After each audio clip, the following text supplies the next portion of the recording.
Welcome to 5 Minutes in the Word, a daily devotional in the Word of God.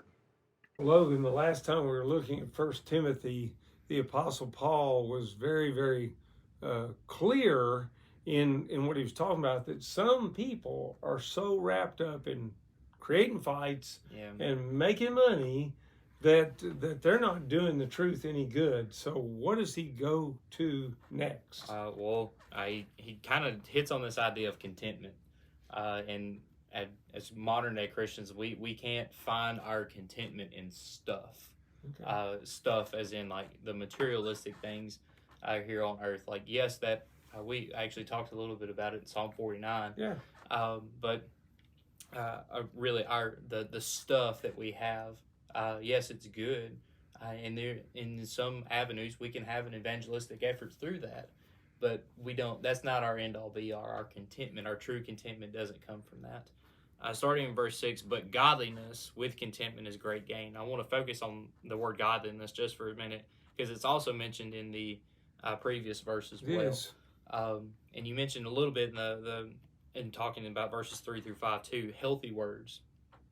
I think because we live in a sinful world, we have to discipline ourselves to speak those healthy words and bestow godliness into everyone who we encounter. Mm-hmm. And that it takes discipline, and those disciplines like Bible intake and prayer, and discipline ourselves in worship and thinking. And our sole purpose is thinking on God when we come to worship. Those aid our godliness in us.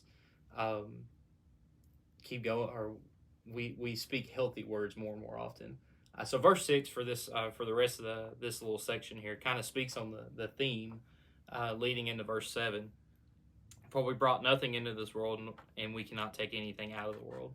I think this could also, like if you were to pick up verse 7 and you could put it into Psalm 49 just about anywhere, and it would still fit. It would. But here, again, too, kind of use the same illustration. I can imagine a rich man passing away, but he's not going to have a trailer hitch on his hearse. He's not going to have all of his wealth go with him to the grave because we brought nothing in and we can take nothing out. Verse 8, but if we have food and clothing, with these we'll be content.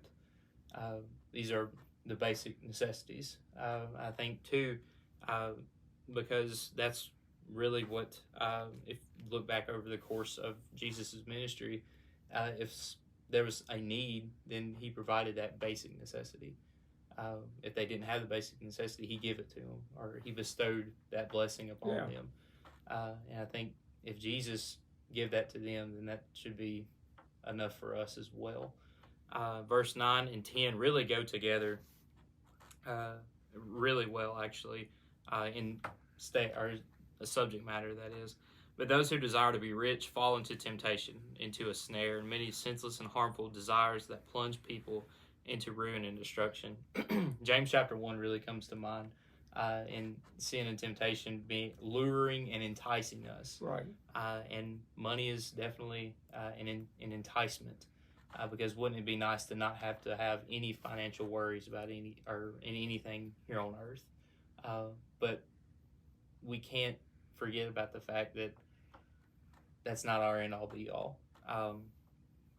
We can't have this mentality that we're going to do anything and everything necessary to get more money, because that's not necessarily a basic necessity. Now, I mentioned in Psalm 49 too, it gives us entertainment and different things like that, but it's not the end all be all.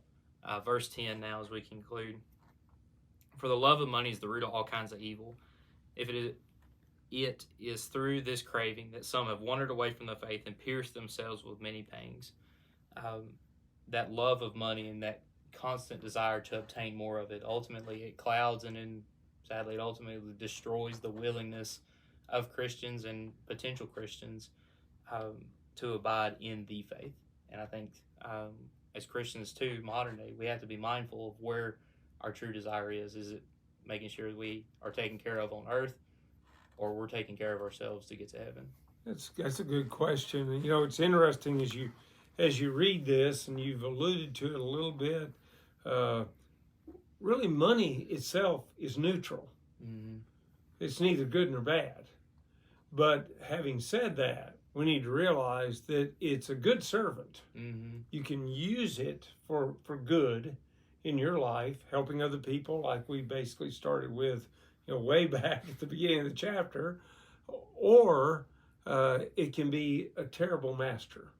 If you let money rule your life, you turn into someone who tears the church apart through arguments and things like that because you want more money. But you're exactly right. What matters? Eternity.